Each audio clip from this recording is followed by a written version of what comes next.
Hello, this is going to be a quick demo showing off how to do a Yahoo Sports Fantasy Hockey draft. This is mainly going to be designed to show how pretty straightforward it is to do a draft. So I'm going to do a mock draft here. You're going to go to this URL and sign in. This is going to be, I think using the web-based interface is the best way to do it. So just keep that in mind. Basically what's going to happen is we're going to have a scheduled time that it's going to start, and we're going to want to have everyone signed in and at this URL. I think it'll be something like that, but I'll send you the exact URL later. You're going to want to be here on time because it's a timed thing. You have a certain order, so I'm picking fourth in this draft. As we do the draft, I'll go through how it works, what you're looking for, what you're trying to do. It'll go by fairly quickly depending on how many people we have, so these other positions will be auto drafted, so it should go through fairly quickly. When we do our draft, it will be probably a 1 minute time for each person to pick their player, and so as we go through it, I'll talk through it. I'm not an expert by any means. I've only done one draft prior to this, so just keep that in mind. Anything I say could be complete and utter nonsense, so I'm trying my best to help, but if it's bad information, I apologize. Okay, and so now we're just waiting for all the... It's basically, it loads into a separate app when you start the draft, so wait for that to load up, and then I'll start describing what we're looking at and the idea behind it. And so how the draft works is it goes, oh, here we go. All right, so this is what the interface will look like. So the draft is going to start in 2 minutes, so before it starts, I'll go through some of the basics that will hopefully help.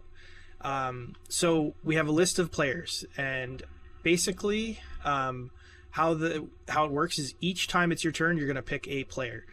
And so you can see that there's rankings for these players in the first three columns, and then there's stats in these columns. So you can sort by any of these stats. So if you want to just pick purely based on goals, you can sort by that. You want to pick by power play points, PPP, you can do that. That's an important category. Shots on goal, hits. But really the most useful rankings are going to be your X rank. So that's Yahoo Fantasy expert ranking. And then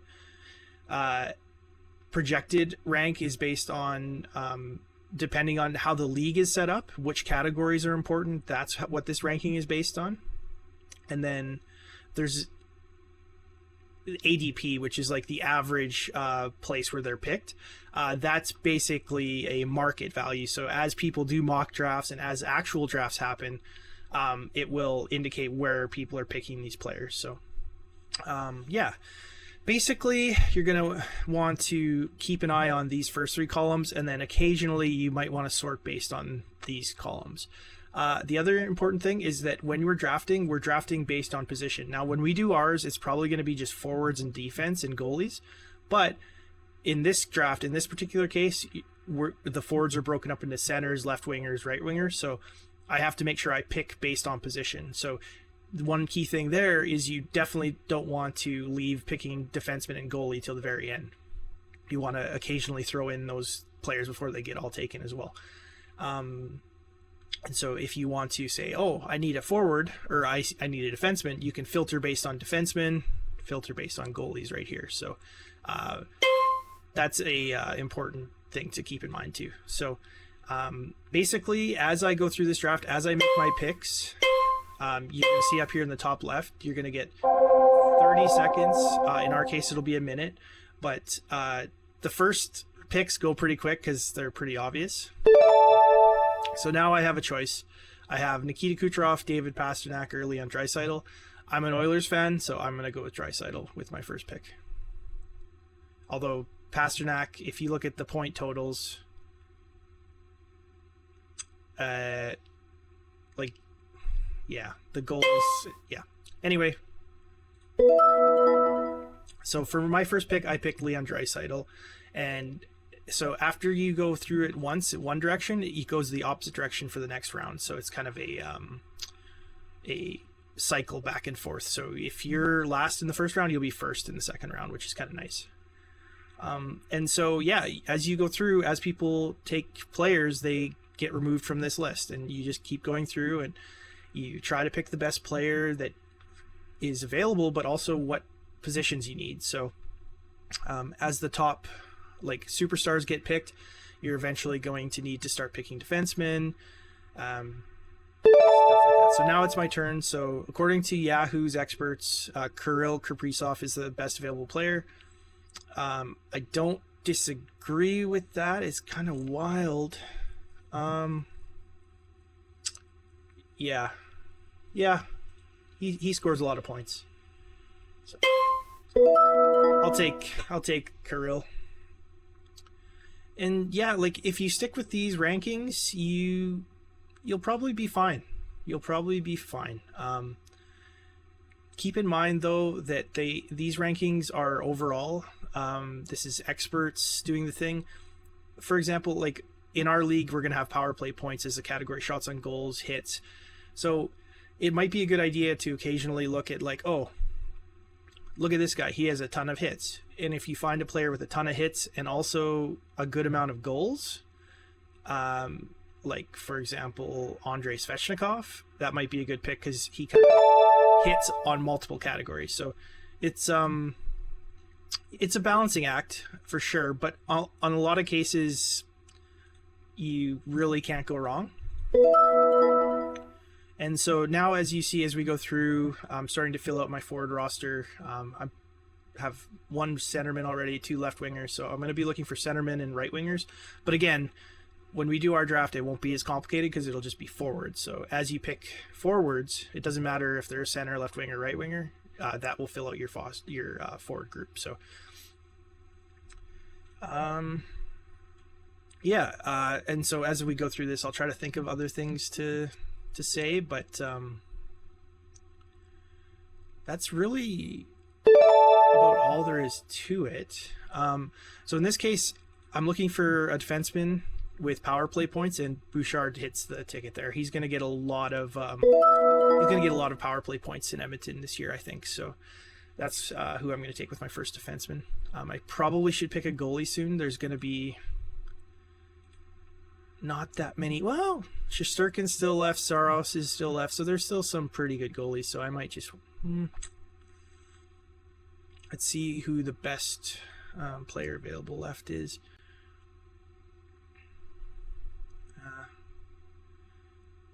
No, Shesterkin got picked. Yeah, people are looking for goalies now. And so for the goalies, the goalie stats are over here. The important stat for a goalie is going to be save percentage and wins. Goals against average is more of a team stat, so I'm not too concerned with putting that in our league. So, oh, and shutouts. Shutouts are important too. So for our league, we're going to probably worry about save percentage, shutouts, and wins. So with that being said, I'm probably going to go with UC Saros. He's a goalie, and so I want to get that taken up. And so as you fill out your roster, you'll notice that. Oh, I'll wait for my next. Talking. There's also status indicators. So I'm going to pick my player. Ton of assists with Adam Fox. So these status indicators are shown in red, and what those do is they basically show you, okay, this player is not available for whatever reason. So you can pick these players, but it sometimes will come back to bite you. So like, let's say Connor McDavid was injured. If it's a long-term injury, you might not want to pick him. If it's a short-term injury, might be worth the risk. So just keep that in mind as well. So yeah, as we go through, pick players, I can see my rosters filling out pretty nicely. I'll kind of talk as I have a chance. I'll talk about the how the league works week to week. So basically, once you have a roster, the only thing you have to do every week, at the start of every week, once per week, you could do it more, but the bare minimum is once.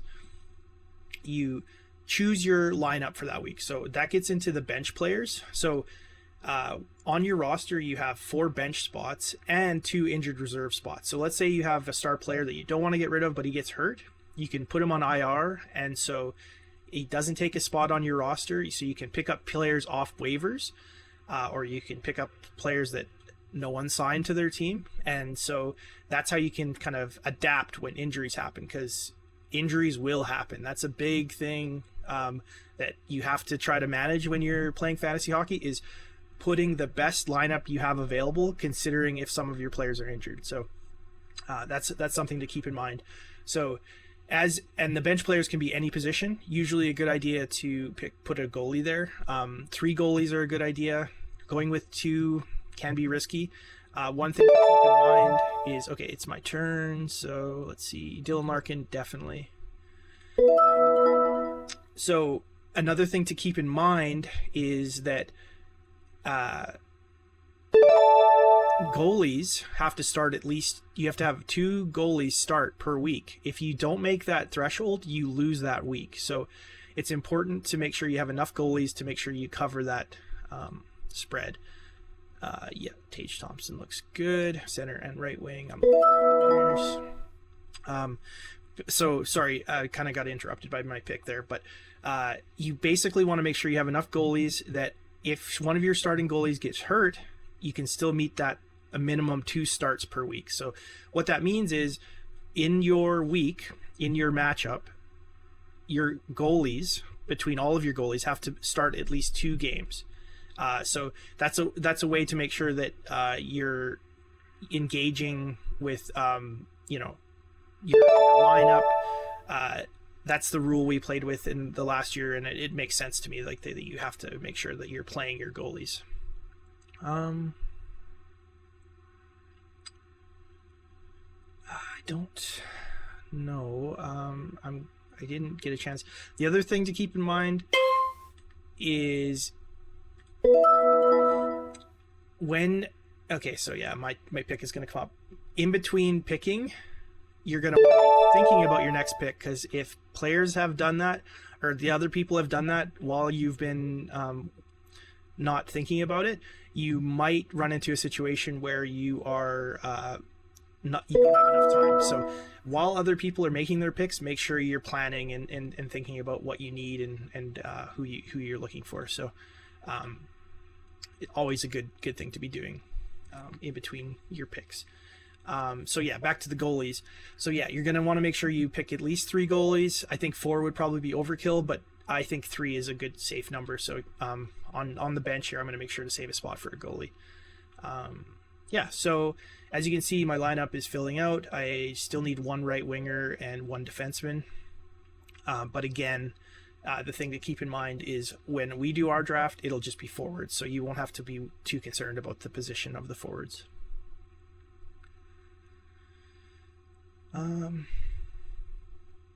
Yeah, that covers a lot of what I wanted to talk about. As you can see, it goes by pretty quick. It's pretty rinse and repeat once you go through the first process.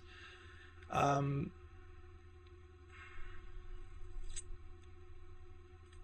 Jonathan Marchessault is going to have a good year, I think. He's going to have a chip on his shoulder. And the other thing you can do in between, so yeah, I'm going to have to see if I can get a defenseman. Let's see, Jake Sanderson. Yeah, Jake Sanderson's a good defenseman. So yeah, need goalies. Need goalies. The other thing you can do as you're going through is you can queue up who you want to pick. So in this example, I'm probably gonna pick Joseph Wall. So I'm gonna select him. You can queue it even so it's like instantly happens, but I'm just gonna have him selected, and then as my turn comes, I'm just gonna be ready to hit the draft button. So I think there's other features that I'm probably missing, like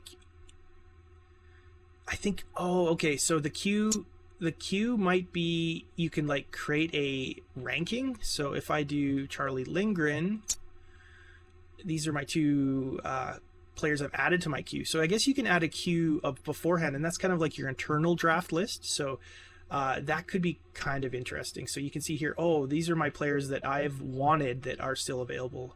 I don't think it'll auto draft them, but let's see what happens. I've never actually tested this. Okay. No, okay, so he's... Oh, it did. Someone picked him ahead of me. Colin picked him. So I lost him, but I still got Charlie. So it doesn't auto draft, but it does select them for you. So the queue is a good thing you can do to like prepare yourself and get ahead of the game. So let's see who. So I still need one extra goalie. Yeah, Freddie Anderson's probably the next best. Problem with Freddie Anderson is he is always hurt, but fingers crossed. You never know what's going to happen this season. You never know who's going to get hurt, who's not. You never know which team is going to be the surprise. So don't get too caught up on these rankings and the stats here. It's all projected. You can go to last year's stats, but the projections are useful for sure. But don't get too caught up on who you pick, because you never know what could happen. There could be players that no one expected to do anything to have a really good year. There could be players that are really good that have a down year. That's part of the fun, is the randomness of it, right? So yeah, as we come to the end, I guess I didn't really talk about the I'm gonna definitely want a defenseman. Talk about what happens each week. So every week, the minimum you have to do is auto set your lineup. So what that does is maximizes how many starting players you have for each game during that week. So let's say the Oilers play 4 games in a week. Oh, it's my pick, so I'll make sure to just pick someone quickly. Gustav Forsling is solid. He doesn't get a ton of power play points, though. Mike Matheson. It's crazy. Wouldn't have expected him to have so many power play points. Yeah, okay, sure. That's probably a bad pick, but you know what? It don't matter. And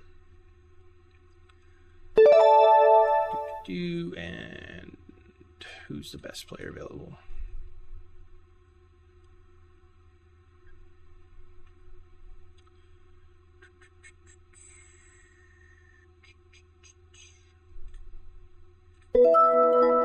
Sure. And that's my team. And so, yeah, that's all there is to it. It's really not that bad. It's pretty straightforward. In fact, if you want to make it even more straightforward, you can just do auto draft and it'll just pick the next best available player in this list, and you won't do too bad. You know, like it's really hard to do too poorly. Just go have fun with it. Don't stress too much about it. Yeah, that's basically all there is to it. Now that the draft is over, I can go through quickly how it works with setting your lineup. So what I usually do is I use the Yahoo Fantasy app on my smartphone, and I'll just go in at the start of every week on Monday, and you just say auto select lineup. And so, as I was saying before, what that does is it makes sure that your best players who play the most games that week are in your starting lineup. So let's say Edmonton has a bye week, so they don't play at all that week. If you have a lot of Edmonton players, you do not want to have them in your starting lineup because you will not be getting any contributions from them. So that's something to keep in mind. So I would say the biggest things to keep aware of, and like we can get people that are super into it, and you do trades and you pick up people off waivers and you pick up people that aren't signed, but the two big things that you're managing are the schedule and injuries. If your team doesn't get injured, you don't have to worry about it, but the schedule is week to week. As you're competing with another team, you're competing in categories, and so one way to make sure that you win that matchup is to make sure that you have a lot of players that are starting games that week. If you don't put them in your starting lineup, they don't contribute to your points. So if they're sitting on the bench, they don't contribute, even if they're playing a ton of games that week. So I'd say that would be the biggest thing to manage. You could do that all through the Yahoo Fantasy app. It works really well. I'd say for the draft, I do not know if you can use the phone app to do the draft. I always use the web app because of the big screen. It's really nice for looking through players and doing that kind of thing. So I would say probably just stick with the web app for the draft. But yeah, for your week to week, once you're into the fantasy league, once it's started, the phone app works perfectly fine. So yeah, that's everything. I just wanted to go through and just show how simple it is and not intimidating at all. Like it's really easy, goes by really quickly. So yeah, anyway, that's all I wanted to show. So thanks for watching. I'll talk to you later.